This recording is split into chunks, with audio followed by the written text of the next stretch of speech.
अब जब भी इस तरह का प्रश्न रहे, बीच बीच में डॉट आ जाए, dot dot dot dot dot, ऐसा प्रश्न जब भी रहे, किसी भी चैप्टर का प्रश्न रहे, जब भी डॉट डॉट आ जाता है तो वो रूल बेस्ड होता है। क्योंकि डॉट डॉट रहेगा, रूल बेस्ड नहीं रहेगा, हैफाजार्ड जैसे तैसे रहेगा, तो जैसे तैसे जब उसमें रहेगा तो फिर अगला डिजिट हम लोग को पता ही नहीं चल पाएगा, इसलिए सोल्व ही नहीं हो पाएगा। इसलिए जब भी इसमें प्रश्न रहता है तो रूल बेस्ड। अब यहाँ रूल क्या है जो समझिए, हमेशा टाइम और कॉट से ही संबंधित प्रश्न रहेगा, कभी कभी टाइम कॉट से रिलेटेड नहीं रहेगा। जैसे बोर्ड पर पूरा क्वेश्चन नहीं लिख पाए हैं, इसलिए आप किताब देखिए, टाइप 3 पलटिए, इसका टाइप 3 निकालिए। देखिए यहाँ पर कॉस है, फिर साइन है ना।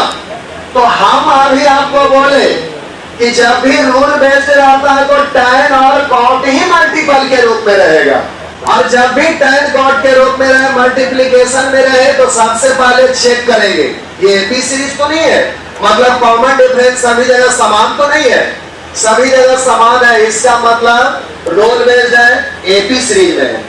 तो मैंने कहा सभी जगह कॉमन डिफरेंस समान आने जाएगा, यानी ये एपी सीरीज में है।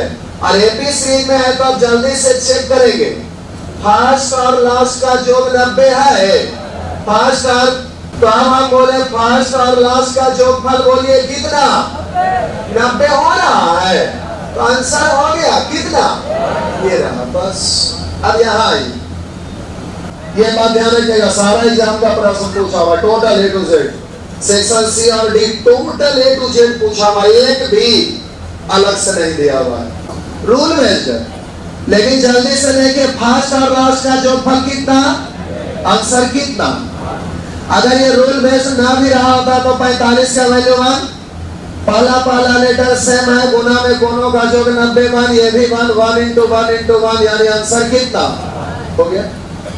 उसी तरह से हम इसको देखिए, यहाँ पाई बाई 20 या 3 पाई, फिर यहाँ 5 पाई, यहाँ 7 पाई, कॉमन डिफरेंस सब जगह सेम आ जाएगा। अब देखेंगे फर्स्ट और लास्ट का जोगफल 90 हो रहा है, तो हर समान है, तो अंश को डायरेक्ट जोड़िएगा ना, तो 9 पाई और पाई 10 पाई बट्टा 20, 0 0 कट गया, पाई बाई 2, पाई बाई 2 मतलब 90, यानी आपका आंसर हो जाएगा, हो गया। चलिए अब हम आपको समझाते हैं बेसिक से, और फिर आपका माइंड में क्या आ रहा है गड़बड़ी, उस चीज को, कोई गड़बड़ी नहीं आएगा, हम समझा रहे हैं इसको, डरना नहीं है। एक एक क्वेश्चन का काफी महत्व होता है। जैसे आपको अभी फिलहाल लगता है ना कि एक क्वेश्चन कम ही बनेगा तो क्या होगा, बहुत सारे लोग ऐसा सोच बैठते हैं। अब बात रहा एग्जाम का, तो एग्जाम में होता क्या है कि बहुत सारे लोग सोच लेते हैं कि चलो 50 में हमारा 20 बन गया, 25 बन गया, 30 बन गया, हो जाएगा। लेकिन दिक्कत आता है कब रिजल्ट होने लगा, और रिजल्ट जब दिया तो पता चला कि हमें एक अंक कम आया। वो एक अंक कम आया जिसके वजह से आपका रिजल्ट रुक गया, तो उस समय एहसास होता है कि काश एक अंक और हमें आया होता, और वो एक अंक के लिए ही इतना मेहनत करना होता है, इस एक अंक के लिए ही हमें परेशानी होता है। अब एग्जाम में जितने भी स्टूडेंट हैं सब सामान्य क्वेश्चन को तो सब लोग बनाते हैं, 211 डिग्री तक पानी उबलते रहता है, जैसे ही 212 डिग्री पर पहुंचता है तो बाष्प बनना शुरू हो जाता है, स्टीम बनना शुरू होता है, और वो स्टीम बड़े बड़े इंजन को चला देता है। फर्क सिर्फ 1 डिग्री, लेकिन ये 1 डिग्री सब कुछ बदल देता है। ऐसा कई बार होता है जब हम अपने सपनों के लिए मेहनत कर रहे होते हैं, अपने सपनों के लिए एक्शन ले रहे होते हैं, कई बार मन भटकता है, कई बार ऐसा होता है खुद को समझाना शुरू कर देते हैं कि अब और कोशिश नहीं करना चाहिए। दोस्तों कामयाबी का 212 डिग्री भी हमें समझना होगा। यह जो 212 डिग्री है इसको आप अच्छे से समझ जाएंगे तो और भी वर्क कर पाएंगे। 212 डिग्री जैसे ही होता है तो पानी गर्म होता है। हम हर दिन अपने सपनों के लिए मेहनत कर रहे होते हैं, अपने सपनों के लिए एक्शन ले रहे होते हैं। जो भी हमारा सपना है उसको सोचकर आगे बढ़ रहे होते हैं। किसी भी व्यक्ति को सफलता एक दिन में नहीं मिलता है, एक दिन जरूर मिलता है। उसको रातों रात मेहनत करना पड़ता है, सालों साल मेहनत करना पड़ता है। कोई भी एक्टर सुपरस्टार बनता है एक सुपर हिट फिल्म से, लेकिन उस एक सुपर हिट फिल्म तक पहुंचने के लिए उसका कई साल का स्ट्रगल होता है, कई साल से मेहनत और तपस्या कर रहा होता है। रातों रात कामयाबी के पीछे कई रात होती है। 212 डिग्री का सफर होता है। वही 212 डिग्री का सफर हमें बिना थके, बिना रुके, बिना हारे तय करना है अपने मंजिल तक पहुंचने के लिए। सो जब भी हिम्मत टूटे तो ये याद रखना कि चलते रहना जरूरी है, चलते रहेंगे तो मंजिल जरूर मिलेगा। सो जब भी हिम्मत टूटे तो ये याद रखना कि आज का दिन आने वाला कल का एक हिस्सा है। सो जब भी हिम्मत टूटे तो ये याद रखना कि रिजल्ट को समय लगता है, पर वो जब आते हैं तो समय बदल जाता है। सो जब भी हिम्मत टूटे तो ये याद रखना, अगर हट जाएंगे तो बिखर जाएंगे, अगर डट जाएंगे तो निखर जाएंगे। अब आपको क्या कंफ्यूजन है उस चीज को हम दिखा रहे हैं। काउंट करिए टोटल क्या क्वेश्चन, 1 2 3 4। हालांकि आप तो डायरेक्ट भी निकाल सकते हैं टोटल नंबर ऑफ टर्म, कुल टोटल नंबर ऑफ टर्म, संख्याओं की कुल संख्या, लास्ट माइनस फर्स्ट बटा कॉमन डिफरेंस प्लस 1। या तो और भी डायरेक्ट तरीका सीखे थे औसत में, उससे हो जाएगा, लेकिन हम काउंट कर रहे हैं। 1 2 3 4 5 6 7 8 9 10 11 12 13 14 15 16 17। अब 17 में काश अगर 16 टर्म ही रहा होता है, 17 को 16 को ही रहा होता तो 2 से भाग दीजिए तो 8। अब यहाँ पर ध्यान दीजिए हम कहना क्या चाह रहे हैं।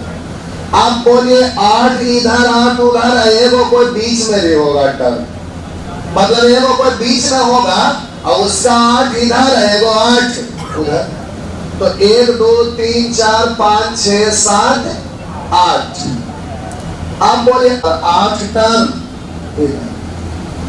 अब देखिए डायरेक्ट आप सीखे थे सेम सेम, पहला लेटर सेम सेम, गुना में दोनों का जो 90 तो वैल्यू, तो इसका सेटिंग करिए इससे 1 होगा। फिर अगला टर्म इसका सेटिंग करिए इससे 1 होगा। उसी तरह से 8 उधर 8 इधर, टोटल 1 बच जाएगा। इसलिए कहिएगा कि इस तरह का टर्म रहता है तो आप बेसिक से करेंगे तो आप चेंज कर सकते हैं फर्स्ट और लास्ट को। जैसे 8 उधर छोड़ देंगे, इधर 8 को चेंज करेंगे। चेंज करेंगे तो इसको आप लिखेंगे, बोलिए चेंज करने का तरीका डायरेक्ट सिखाए थे। अगर बेसिक से लिखिएगा तो इसको लिखेंगे कॉट 90 माइनस 5, तो इसको पढ़ेंगे tan, बोलिए tan 5 को लिखेंगे क्या 1 बट्टा कॉट 5, तो बोलिए बट्टा और ऊपर वाला कट जाएगा। इस तरह से 1 1 1 होते चला जाएगा शुरू से अंतिम तक। 8 टर्म इधर 8 टर्म उधर, कॉमन डिफरेंस आपका सेम है। इसीलिए बोले कि फर्स्ट और लास्ट का जोगफल अगर 90 रहे तो इसमें ढेर सारा संख्या, पिछले दिन कम टर्म रहता था तो बोल रहे थे कि इस तरह से करिए हो जाएगा, लेकिन यहाँ टर्म ज्यादा है क्योंकि बीच में डॉट डॉट डॉट डाला हुआ है। tan और cot में मल्टीपल के रूप में है, कॉमन डिफरेंस सेम है, तो सीधा फर्स्ट और लास्ट का जोगफल 90 हो रहा है, तो आंसर कितना समझ में आ गया। तो ये टर्म क्लियर, कोई दिक्कत कहीं से कुछ भी मन में प्रश्न उठ रहा था बोलिए, हम उसका जवाब देते, सब ठीक है। आगे दिक्कत नहीं होगा। पिछले दिन आप सीखे थे गुना के रूप में पहला लेटर सेम सेम, सही करिएगा, पहला लेटर सेम सेम, गुना के रूप में दोनों का जोड़ 90 वैल्यू। पहला लेटर सेम सेम गुना में कोनों का जोड़ 90 तो वैल्यू 1 into 1 आंसर कितना? ये रूल बेस्ड नहीं है, फिर भी आपका आंसर जल्दी से हो गया तो दिक्कत हल नहीं करिए। अब देखिए आप पहले सारा प्रश्न देख लीजिए, उसके बाद लास्ट में बोलिए फर्स्ट और लास्ट का योग, इन दोनों का योग 1 into 1 आंसर कितना?